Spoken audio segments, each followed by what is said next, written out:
Hello. So, oh my God, there's so much to talk about. Mercury has gone retrograde. Jupiter has gone into Aries. First, a recap. Um, what I thought was allergies was actually COVID for the third time. I do everything carefully too. I'm just super sensitive. The one time I go out to see my friends who also do things carefully, I get COVID. It happens all. Anyways, it's fine. Life goes on. Anyways, this is. I'm well now, by the way. Today is my first day of being well. So I'm back open for readings. So get in contact with me in the description and we'll do your reading. There is such a good energy with Jupiter having gone into Aries. It's the beginning of a new 12-year cycle. It's so exciting. There's so much to talk about, and we'll continue to talk about it over the course of this year. But I think that it's good to ask yourself, what new adventures do I want to go on for this year? Excuse me. What new adventures, what new opportunities do I want to create and or find and seize and experience? How do I want to grow? What do I want to learn? How do I want to expand? What new prosperity do I need? Again, with Jupiter, it's always tricky. Don't focus on wants so much. Focus on need. And I think one of the big things is, what do I need to come alive? What do I need to be passionate about? How can I bring out the best in myself and to grow and to move forward, to bring out the best in my life? That is the thing to focus on. And it's a bit tricky because on the one hand, we have Jupiter having gone into Aries, Venus is in Aries, but Mars won't go into Aries until about the 24th of this month, and Mercury is retrograde. So, and is it Mercury retrograde in Gemini at that? So we have a lot of energy that is pushing forward, especially the Aries energy, but that's more big picture stuff. We need to slow down. And I think going with the flow is really the big key here with both the Gemini as well as the Pisces energy. Excuse me. There's so much to talk about with this. I think first and foremost, when it comes to, we'll get to Mercury retrograde in a moment. When it comes to this Pisces energy, going with the flow means letting go of the temptation to try and force things, to try and push things forward before they're truly ready. Because with Mars being in Pisces, especially conjunct Neptune, this is a time where we're more preparing for when Mars goes into Aries, which again is only about 2 weeks from now, a little bit under that.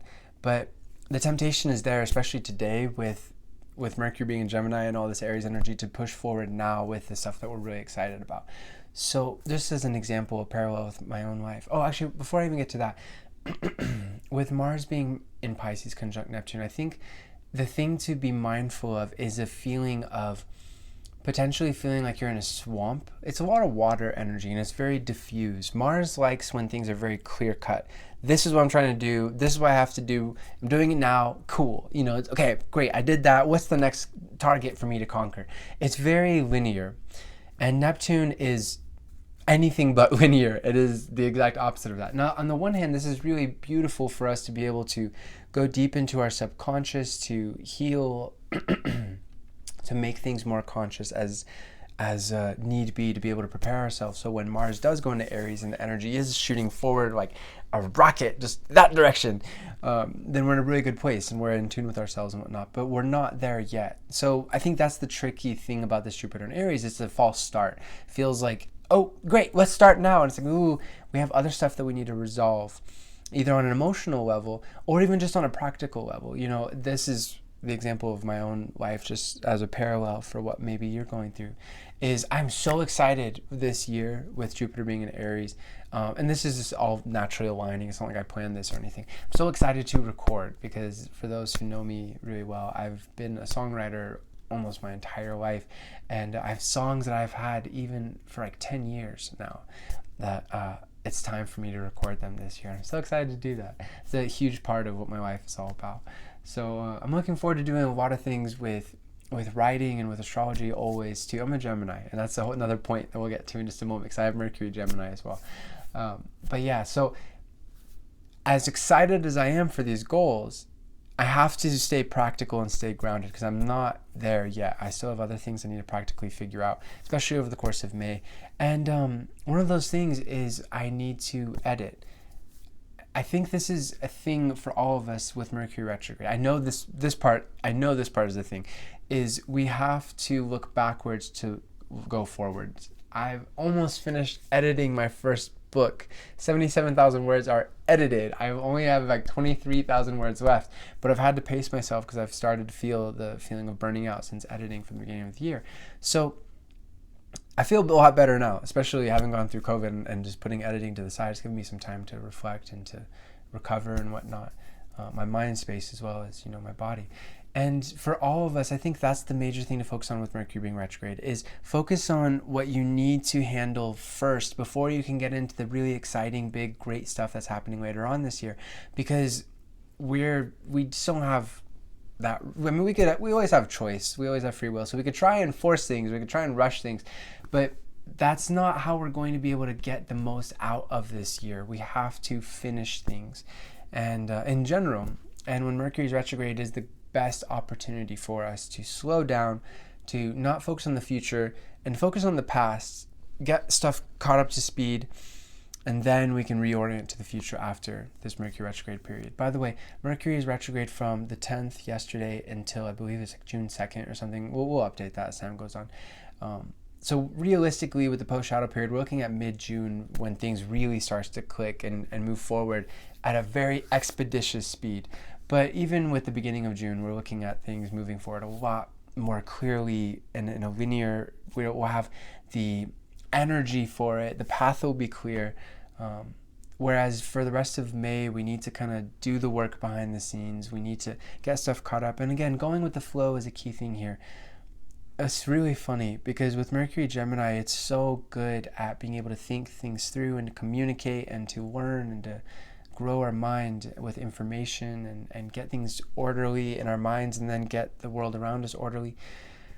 But we can't control it. We can't force it. That's the challenge here. We have to embrace our curiosity.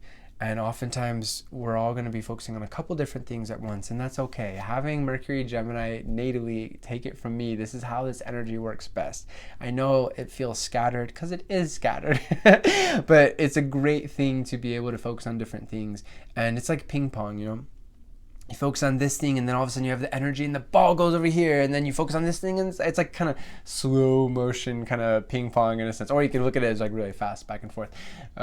So embrace focusing on a couple different things, but again, the key is to devote very little time to the big thing that you're excited about to do and to experience and to learn and to grow over the course of this year. I mean, unless you're really ready for it, but I think for all of us, we have to focus on something about our past, whether mentally, emotionally, practically, all of the above, whatever it is, or we have to learn some more things, or really learn things, or get something done, etc., before we can move forward into that. And again, we'll get more out of this if we focus on this. The future will be there. We have the rest of this year.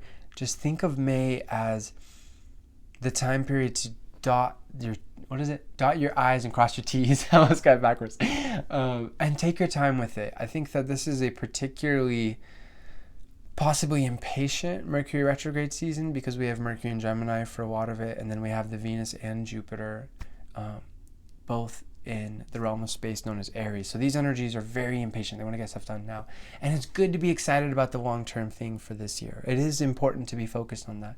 But again, not as much time and energy for that. We want to make sure we're really getting our foundation set on a Mercury level, and again, also on the Mars level. And I know that it can feel frustrating because it's like you might feel like you're in a swamp and you want to get stuff done. You want to get this done, and it's just taking you forever. And part of this is also perception with Mars and Neptune being conjunct. It could feel like it's taking forever, but actually it's working out in a really nice way. It's just also in a very roundabout way. All the mutable energies, Gemini, Pisces, Sagittarius, and Virgo, especially Gemini and Pisces, they go about things in a non-linear fashion. To others it seems like they're going backwards sometimes even, or going on a detour or whatever. But we need to embrace that. So for May, I think this is the big thing. Practically, what do I need to get done? What do I need to learn? Yeah, I think that's the big thing for Mercury Gemini. And then when it comes to Mars conjunct Neptune, what do I need to do? And like, what do I really need to do? Not just like, what is my goal productivity wise and whatnot, but what do I need? I think that's even the better question. What do I need? On an emotional level, am I feeling really good about my goals? Have I healed myself emotionally of what I've been through in life? We can always heal. We can always help ourselves to move through things, to process things, but it takes time and energy to actually process things. Could be trauma, could be fears. In fact, these are the two big things, and of course these things are intertwined as well. I think those are really the big things. May is a great opportunity for us to get deep and understand ourselves on a deeper level, and also to find empathy and compassion for other people as well. That's the beautiful gift of Mars and Neptune conjunct in Pisces. And May 24th will be here before we know it, when Mars will go into Aries. So that's when that energy will come, and it'll be a lot more linear. So we want to prepare for that. We want to make sure that over the next 2 weeks or so, we're really processing our emotions on a deep level and growing. Yeah. And then when Mars comes, then it'll join the party with Jupiter and Venus, and it's a brand new cycle. And that that too is something that's really exciting, especially when Mars and Jupiter both are in Aries. Again, take your time for May. I can't say it enough. Even when Mars is in Aries, remember we got Mercury Retrograde till June 2nd. I would say mid-June. Be thinking of mid-June as like, okay, cool. That's when we're really moving forward. And in the meantime, let's just do the best that we can to get the foundation set, make sure we're in a good place. And when the rocket fuel comes, we will have a good foundation. The rocket will be set and be going in the right direction. Because when the end of May comes, the worst, not that it's like the worst thing in the world or anything, but the worst thing that could happen in the situation is that you have not done the processing. You either haven't taken care of your foundation, or you as in we, all of us, because this applies to all of us. Either we haven't taken care of our foundation, or we're not the practical mental foundation, but also the emotional foundation. We really need to make sure that we're in tune with our deep selves here. And also our spiritual selves, our connection with the universe, with God, cosmic consciousness, our higher selves. So now is really the last kind of checks. So don't be impatient. Take your time and focus on what you really need. Simplify, and you'll prepare yourself for a beautiful, very powerful June and the next 12 years with Jupiter Pisces. It's so exciting, and it's good to embrace that to whatever length of time and energy that we can. Infinite love to you, my friends. Namaste. Peace. As always, I'm doing readings